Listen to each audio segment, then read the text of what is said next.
Ons is besig met 'n reeks oor verhoudings en in die besonder oor die huwelik. En soos ons vanaand die volgende tree hierin gee, wil ek teruggaan na 'n gedagte wat ek 'n paar weke gelede tydens die oggenddiens gedeel het. Want soos hierdie gedagte in my kop bly maal, besef ek al hoe meer hoe bepalend en hoe deurslaggewend dit in elke deel van ons lewens is. Ook in ons verhoudings, ook in ons huwelike. Nou tydens hierdie oggenddiens het ons gekyk na die roeping van Moses en van Jeremia. En in hulle roepingsverhale sien ons soveel ander keer in die Bybel, dat wanneer God hulle roep, begin hulle by die vraag, maar wie is ek? In hulle eerste reaksie sien ons hoe hulle vashak by hulle menslikheid, hulle onvermoë, hulle onsekerheid, hoekom hulle nie die een kan wees wat gaan en die tree gee nie. Maar wat doen God elke keer? Hy verskuif die fokus, weg van hulle, na homself. Hy openbaar homself, en so wys God elke keer. Die vraag is nie, wie is jy nie? Die vraag is, wie is God? En dan sien ons, die draaipunt in elke roepingsverhaal kom nie, wanneer hulle skielik goed genoeg en bekwaam genoeg voel nie. Nee, dit kom, wanneer hulle fokus verskuif, weg van wie hulle is, en raak sien wie God is. Dan neem hulle roeping op, en hulle leef getrou aan hoe God wou hê, as sy gestuurdes. En ek dink dieselfde is waar van ons huwelike. Die klem lê dalk met daardie aanvanklike vraag so bietjie op 'n ander plek. Dalk nie wie is ek vanuit 'n minderwaardigheidsstandpunt nie, maar ek gesentreer. Ons gaan baie keer in 'n huwelik in en funksioneer ook dan so in 'n huwelik. Ek gesentreer. Ons sal vra of wonder, is ek gelukkig? Word ek raak gesien? Word ek waardeer? Word ek verstaan? Ek gesentreer, maar jy gefokus. Ek lees in my voorbereiding 'n boek van 'n teoloog verhoudingsterapeut. En hy skryf dat in die 30+ jaar wat hy reeds paartjies vir berading sien, het daar byna nog nooit 'n paartjie kom sit en sê, ek is die probleem nie. Dis altyd 'n lang lys verskonings van wat jy verkeerd doen. En die ek en jy vrae is natuurlik nie onbelangrike vrae nie. Maar dit kan nie ons eerste uitgangspunt en ons hooffokus wees nie. Want as ons huwelik begin by wie is ek, dan beweeg jy en jou identiteit in die hooffokus, in die middelpunt in. As ons huwelik begin by wie is jy, dan word alles 'n toets van hulle prestasie. En jy werk dalk selfs onbewustelik met die uitgangspunt, waar kan ek jou weeg en word jy dalk te lig bevind. Maar as 'n huwelik begin by wie is God, dan verander dinge. Dink 'n oomblik. Hoe sal huwelike anders lyk as beide mense in daardie huwelik oor en oor vra, daardie huwelik elke dag opnuut betree met die vraag, wie is God? Hoe leer hy my? Hoe gee hy die pas aan, ook in hierdie verhouding? Want as ons gaan kyk hoe daar oor huwelike en verhoudings in die Bybel gepraat word, sien ons byna elke keer juis hierdie uitgangspunt. Ons begin telkens, ook as ons oor verhoudings praat, nie by wie ek is nie, maar by wie God is. Deur sy woord verskuif God elke keer ons fokus na die vraag, wie is God? En die apostel Johannes beantwoord hierdie vraag so treffend in die 1 Johannesbrief. Wie is God? God is liefde. Geliefdes, ons moet mekaar lief hê, want liefde kom van God. En elkeen wat liefhet is 'n kind van God en ken God. Wie nie liefhet nie, het geen kennis van God nie. Want God is liefde. Hierin is God se liefde vir ons geopenbaar. Sy enigste seun het hy na die wêreld toe gestuur, sodat ons deur hom die lewe kan hê. Werklike liefde is dit. Nie die liefde wat ons vir God het nie, maar die liefde wat hy aan ons bewys het deur sy seun te stuur as versoening vir ons sondes. Geliefdes, as dit is hoe God sy liefde aan ons bewys het, behoort ons mekaar ook lief te hê. Niemand het God nog ooit gesien nie, maar as ons mekaar liefhet, bly God in ons en het sy liefde in ons sy doel volkome bereik. God is liefde. Wie in die liefde bly, bly in God en God bly in hom. Ons het lief, omdat God ons eerste lief gehad het. Ons lees net tot daar. Jy of julle is welkom om nou vir 'n paar oomblikke eers hierdie opname te stop en by jouself na te dink of met mekaar te deel wat in hierdie gedeelte jou bygeval het en wat jou diep geraak het.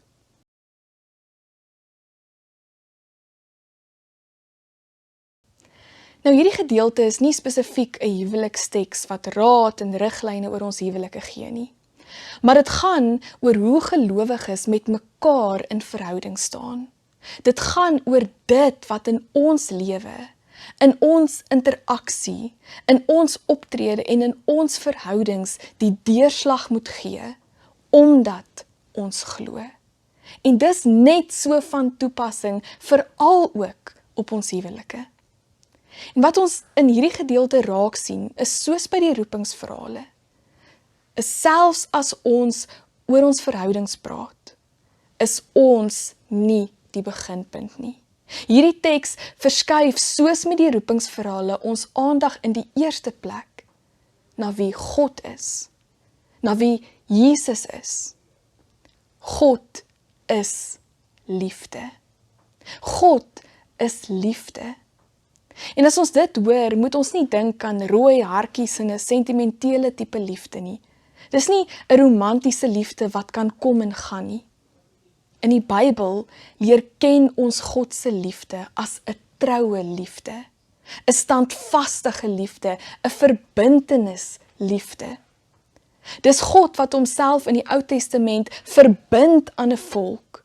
Nie omdat hulle aan 'n lys kriteria voldoen en sondeloos en foutloos en perfek is nie, maar omdat hy getrou is, omdat hy genadig is, omdat hy met mense in verhouding wil staan. En wanneer Johannes in die Nuwe Testament skryf en hy sê God is liefde, praat hy nie van 'n vaag gevoel nie. Hy praat van 'n liefde wat homself verbind het aan mense. 'n Liefde wat in beweging kom, 'n liefde wat vlees geword het, nader gekom het en homself kwesbaar kom maak het. Dis wie God is. Dis die vertrekpunt, dis die fokus waarvan af ons werk. En dan hoor ons, dis hierdie liefde wat ook die pas moet aangee in ons verhoudings en per implikasie ook in ons huwelike. As dit is hoe God sy liefde aan ons bewys het, behoort ons mekaar ook so lief te hê, lees ons. En om te verstaan hoe ons dit kan doen, kom ons delf so 'n bietjie dieper in wat ons sê, as ons sê God is liefde, en ons moet mekaar met daardie liefde lief hê. Want ons moet dit verstaan in die totale omvang daarvan, sover dit vir ons menslik moontlik is om dit te verstaan. Nou, ons sien reg deur die Bybel van Genesis tot Openbaring hoe hierdie verbindende, vasbindende liefde van God lyk. Ons sien dat sy liefde daaroor gaan dat hy wil hê mense moet hom ken. Daarom dat hy van die begin van tyd af homself aan mense openbaar. Ook aan ons vandag deur sy woord en in die besonder deur die lewe van Jesus. Sodat ook ons hom kan ken vir wie hy is. Hom kan lief hê soos hy ons liefhet. En met daardie liefde ook vir ander, ook vir ons eggenoot, lief kan wees. Hierdie liefde gaan daaroor om myself te laat ken, om myself volkome bekend te maak.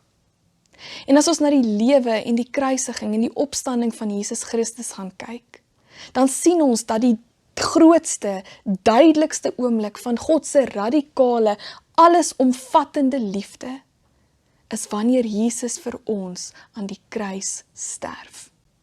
Werklike liefde is dit, lees ons in hierdie gedeelte. En wanneer God homself so openbaar, dan sien ons, dis nie 'n mooi weersliefde nie. Dis 'n liefde wat ons in die brooste, stikkendste, lelikste plekke van ons lewe kom ontmoet en ons nader trek aan hom ten spyte daarvan. Aan hom wat ter wille van ons kwesbaar kom word het, offer kom word het. En dis nie afhanklik van wie ons is nie. Dis altyd waar. En hierin sien ons, liefde, ook in ons verhoudings, is nie altyd maanskyn en rose nie. Om eerlik te wees, liefde is nie altyd maklik nie. Dis opoffering, dis prysgawe, dis kwesbaar, vulnerable wees is die Engels. Maar dis lewensveranderend, dis lewegewend, dis heelmakend, dis groei. En in ons huwelike beteken dit om op te offer, om prys te gee, om jouself kwesbaar te maak en eerlik jouself vir die ander te gee, selfs en juis wanneer hulle dit nie verdien nie. En hoor hoe mooi word dit verwoord in hierdie aanhaling wat ek raak gelees het. In die huwelik leer ons regtig wat dit beteken om 'n ander onvolmaakte persoon, en ek wil byvoeg, soos ek ook is, onvoorwaardelik lief te hê. Dis wonderlik, dis moeilik, dis lewensveranderend. Dis die uitdaging en die vreugde van die huwelik. Dis 'n leerproses. Want om eerlik te wees, in ons huwelike tree ons nie altyd op 'n manier wat liefdewaardig is nie. Soms openbaar selfs die geringste meningsverskil dit. En dan voel ons wil ewe liefdeloos in reaksie optree. Maar dan, juist dan, moet ons soos Jesus met 'n ten spyte van liefde lief hê. En dis radikaal teenoor ons wêreld en veral teenoor ons kitskultuur wat sê, as dit nie werk nie, gooi dit weg. As dit jou ongelukkig maak, haal dit uit jou lewe uit. Hierdie is ten spyte van. Maar kom ek kwalifiseer wat ek sê, want natuurlik is daar omstandighede en verswarende faktore. Maar hier verwys ek na daardie klein jakkelsies in 'n huwelik, wat soms die oorhand oor die liefde kry. En dalk in aansluiting moet ek weer herhaal wat ek vroeër gesê het. Hoe anders sal ons huwelike lyk, wanneer beide van ons elke dag opstaan en sê, vandag kies ek om hierdie mens langs my lief te hê, met die liefde van Jesus. Radikaal, allesomvattend, ten spyte van beide mense. Die Deense filosoof Søren Kierkegaard skryf oor hierdie teks, en juis in aansluiting met hierdie gedagte, sê hy die volgende treffende woorde. You have loved us first, O God. We speak of it in terms of history as if you loved us first but only a single time. Rather than without ceasing, you have loved us first many times and every day our whole life through. When we wake up in the morning and turn our soul toward you, you are there first. You have loved us first. If I rise at dawn and at the same time turn my soul toward you in prayer, you are there ahead of me. You have loved me first. When I withdraw from the distractions of the day and turn my soul toward you, you are there first and thus forever. And we speak ungratefully, as if you have loved us first, only once. En dis hierdie elke dag opnuut weer kies om lief te hê, eerste lief te hê, wat in ons verhoudings en in ons huwelike moet gebeur, soos Jesus elke dag opnuut weer eerste lief het. En die gevolg daarvan, hierdie liefde, ware, volmaakte, allesomvattende liefde, verdryf alle vrees. Net soos God se liefde vir ons red en bevry en nuwe vrymoedigheid in ons verhouding met hom moontlik maak. So moet dit ook in ons verhoudings en huwelike wees. Ons liefde vir mekaar moet geen ruimte vir vrees, agterdog, versigtigheid of onsekerheid in ons verhouding laat nie.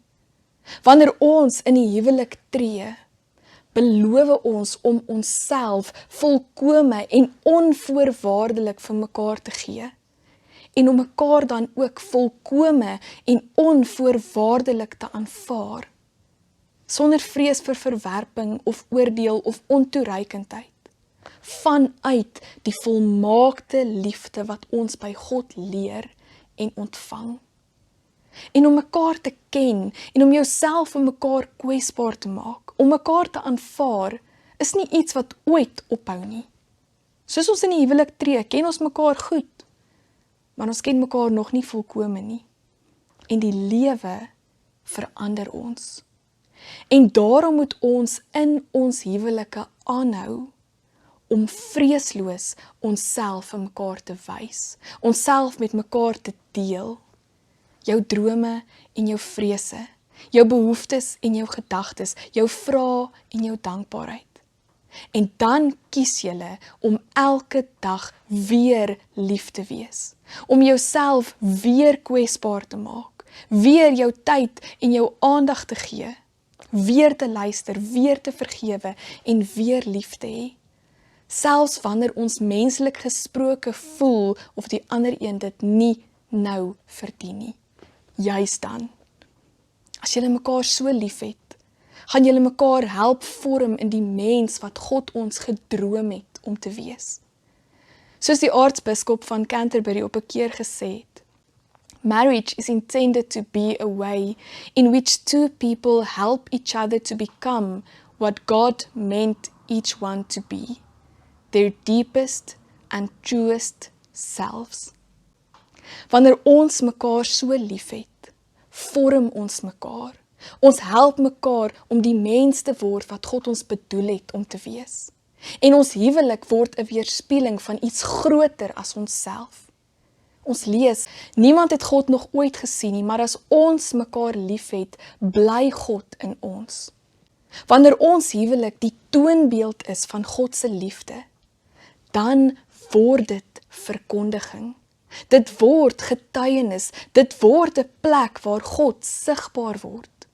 Nie net in groot oomblikke van openbaring nie, maar in gewone dae, om etenstafels, in die kombuis, doenig met die dinge van die lewe, en selfs in ons konflik. Elke aksie van geduld, sagtheid, vergifnis, selflose hulp, is 'n heenwysing na wie God is. Vir jou, vir jou maat, vir julle kinders, vir die wêreld. So ook in ons huwelike verskuif ons fokus. Ons begin nie by wie ons is nie, maar by wie God is. God is liefde, verbindende, selfopofferende, vreesverdrywende liefde. En wanneer dit ons beginpunt is, verander dit hoe ons mekaar in elke seisoen van die lewe liefhet. En my gebed vir julle is dat julle juis hier sal begin. Amen.